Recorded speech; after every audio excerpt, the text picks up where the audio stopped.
HTS lurches clumsily against him, ruffling his lace collar. The hook shoots forth, there is a tearing sound and one screech, then the body is kicked aside and the pirates pass on. He has not even taken the cigars from his mouth. Such is the terrible man against whom Peter Pan is pitted. Which will win? On the trail of the pirates, stealing noiselessly down the warpath, which is not visible to inexperienced eyes, come the redskins, every one of them with his eyes peeled. They carry tomahawks and knives, and their naked bodies gleam with paint and oil. Strung around them are scalps of boys as well as of pirates, for these are the Piccaninny tribe, and not to be confused with the softer-hearted Delawares or the Hurons. In the van, on all fours, is Great Big Little Panther, a brave of so many scalps that in his present position they somewhat impede his progress. Bringing up the rear, the place of greatest danger, comes Tiger Lily, proudly erect, a princess in her own right. She is the most beautiful of dusky Dianas and the belle of the Piccaninnies, coquettish, cold, and amorous by turns. There is not a brave who would not have the wayward thing to wife, but she staves off the altar with a hatchet. Observe how they pass over fallen twigs without making the slightest noise. The only sound to be heard is their somewhat heavy breathing. The fact is that they are all a little fat just now after the heavy gorging, but in time they will work this off. For the moment, however, it constitutes their chief danger. The redskins disappear as they have come like shadows, and soon their place is taken by the beasts, a great and motley procession. Lions, tigers, bears, and the innumerable smaller savage things that flee from them, for every kind of beast, and more particularly, all the man-eaters, live cheek by jowl on the favored island. Their tongues are hanging out, they are hungry tonight. When they have passed, comes the last figure of all, a gigantic crocodile. We shall see for whom she is looking presently. The crocodile passes, but soon the boys appear again, for the procession must continue indefinitely until one of the parties stops or changes its pace. Then quickly, they will be on top of each other. All are keeping a sharp lookout in front, but none suspects that the danger may be creeping up from behind. This shows how real the island was. The first to fall out of the moving circle was the boys. They flung themselves down on the sward, close to their underground home.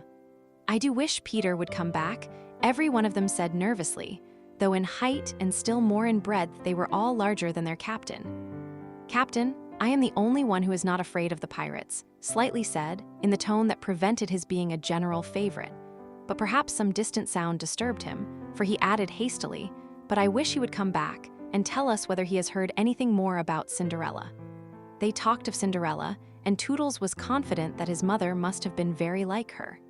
It was only in Peter's absence that they could speak of mothers, the subject being forbidden by him as silly. "All I remember about my mother," Nibs told them, "is that she often said to my father, 'Oh, how I wish I had a checkbook of my own.' I don't know what a checkbook is, but I should just love to give my mother one." While they talked, they heard a distant sound.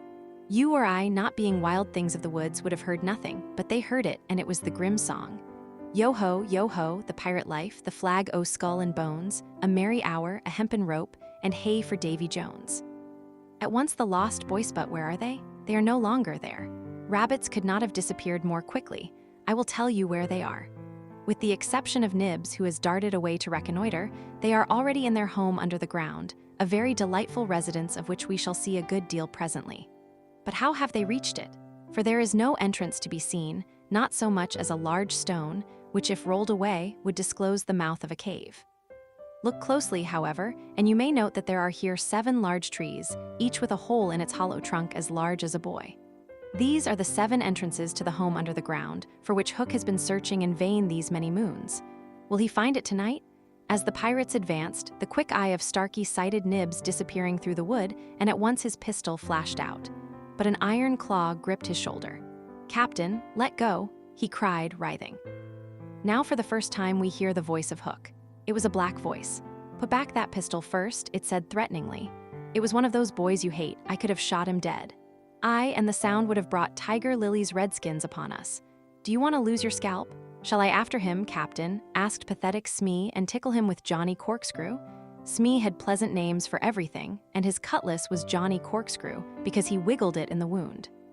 One could mention many lovable traits in Smee. For instance, after killing, it was his spectacles he wiped instead of his weapon. "Johnny's a silent fellow," he reminded Hook. "Not now, Smee," Hook said darkly. Ook said darkly, "He is only one, and I want to mischief all the 7. Scatter and look for them." The pirates disappeared among the trees, and in a moment their captain and Smee were alone. Hook heaved a heavy sigh, and I know not why it was. Perhaps it was because of the soft beauty of the evening, but there came over him a desire to confide to his faithful boatswain the story of his life. He spoke long and earnestly, but what it was all about Smee, who was rather stupid, did not know in the least. Anon he caught the word Peter. Most of all, Hook was saying passionately, "I want their captain, Peter Pan 'twas, he cut off my arm." He brandished the hook threateningly. I've waited long to shake his hand with this. "Oh, ill tear him. And yet," said Smee, "I have often heard you say that Hook was worth a score of hands for combing the hair and other homely uses." "I," the captain answered, "if I was a mother, I would pray to have my children born with this instead of that." And he cast a look of pride upon his iron hand and one of scorn upon the other. Then again he frowned. "Peter flung my arm," he said, wincing, to a crocodile that happened to be passing by. "I have often," said Smee, "noticed your strange dread of crocodiles." "Not of crocodiles," Hook corrected him, "but of that one crocodile." He lowered his voice. "It liked my arm so much, Smee, that it has followed me ever since, from sea to sea and from land to land, licking its lips for the rest of me." "In a way," said Smee, "it's sort of a compliment." "I want no such compliments," Hook barked petulantly. "I want Peter Pan, who first gave the brute its taste for me." He sat down on a large mushroom, and now there was a quiver in his voice.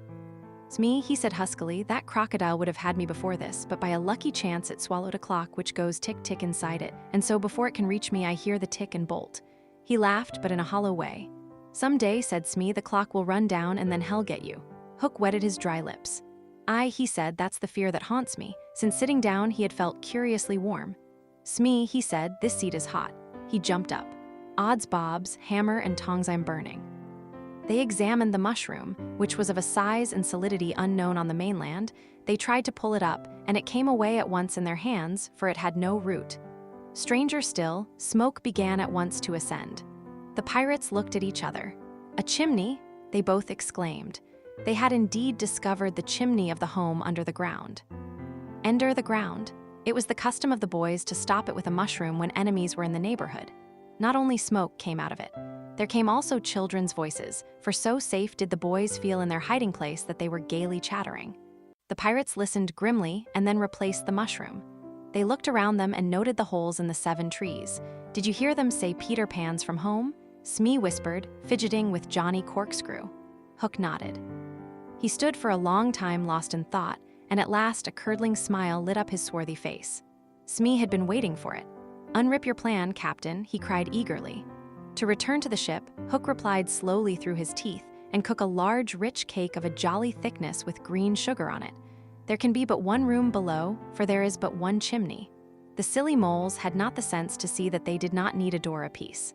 That shows they have no mother. "We will leave the cake on the shore of the mermaids' lagoon. These boys are always swimming about there, playing with the mermaids. They will find the cake and they will gobble it up, because, having no mother, they don't know how dangerous 'tis to eat rich, damp cake." He burst into laughter, not hollow laughter now, but honest laughter. "Aha, they will die." Smee had listened with growing admiration. "It's the wickedest, prettiest policy ever I heard of." He cried, and in their exultation they danced and sang. "Avast, belay, when I appear, by fear therein overtook, knots left upon your bones when you have shaken claws with Hook." They began the verse, but they never finished it, for another sound broke in and stilled them. There was at first such a tiny sound that a leaf might have fallen on it and smothered it, but as it came nearer it was more distinct. Tick, tick, tick, tick. Hook stood shuddering, 1 foot in the air.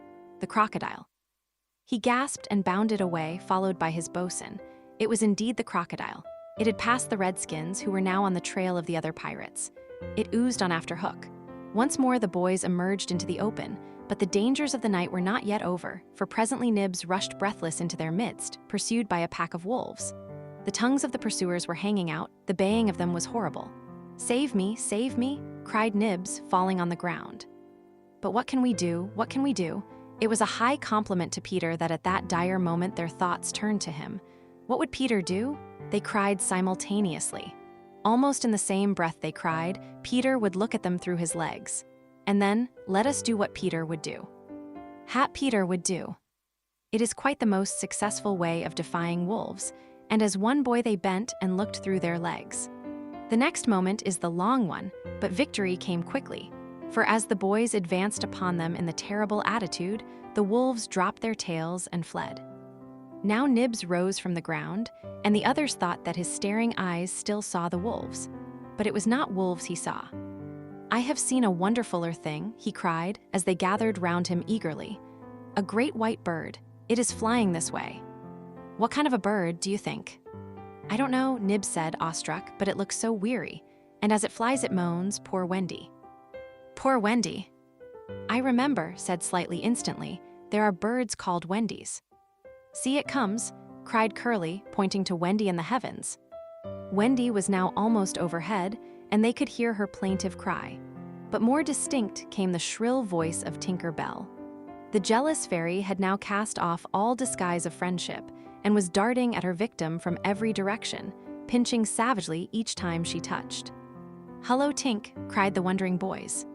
Tink's reply rang out, "Peter wants you to shoot the Wendy." It was not in their nature to question when Peter ordered. "Let us do what Peter wishes," cried the simple boys. "Quick, bows and arrows." All but Toodles popped down their trees. He had a bow and arrow with him, and Tink noted it and rubbed her little hands. "Quick, Toodles, quick," she screamed. "Peter will be so pleased." Toodles excitedly fitted the arrow to his bow. "Out of the way, Tink," he shouted, and then he fired, and Wendy fluttered to the ground with an arrow in her breast.